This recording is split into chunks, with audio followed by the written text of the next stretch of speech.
Inilunsad na ng Land Transportation Office ang kanilang Mobile Motor Vehicle Inspection Facility para naman sa mga pampublikong sasakyan.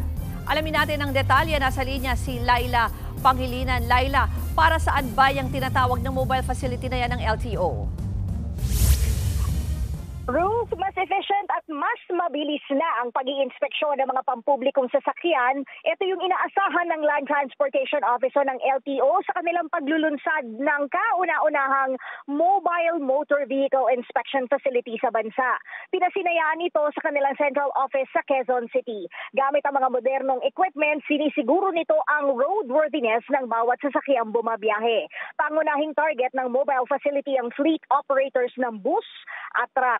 Sa halip na ang mga operators ang pupunta pa sa LTO, ang MMVIF na ang pupunta sa kanilang garahe para magsagawa ng inspeksyon. Malaking tulong daw ito upang makatipid ang operators sa oras, gastos at gasolina. Ayon nga kay LTO Chief Assistant Secretary Vigor Mendoza, aabutin lamang ng humigit kumulang 30 minuto ang inspeksyon kada sasakyan mula sa dating manual inspection na inaabot ng higit isang oras.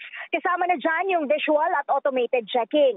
Para naman masigurong hindi madadaya ang resulta, may CCTV coverage ang pasilidad para masigurong walang human intervention sa proseso ng inspeksyon. Ruth. Laila, saan-saan ba nang ikot yung mobile facility na yan ngayong araw at saan pa inaasahan? Well, actually, hindi ngayong araw dahil ngayon ay idinemo nga siya para sa media. Pero sa kasalukuyan, itong isang mobile unit na umiikot pa lamang nakasubok na ito sa NCR at sa Bicol region. Ang tatlong ibang unit ay paparating pa lang na ipapakalat naman sa major regions ng bansa pagkatapos ng pilot run. Nakikipag-ugnayan na rin ang LTO sa Transportation Department para pag-aralan kung mas mainam bang palawakin ang mobile units o i-upgrade na lang ang kasalukuyang land-based inspection centers. Ruth? Yan po ang Express Report ni Laila Pangilinan. Mga kapatid, ako po si Ruth Cabal. Maging maalam at may pakialam sa mga may init at rumaratsadang balita sa Frontline Express.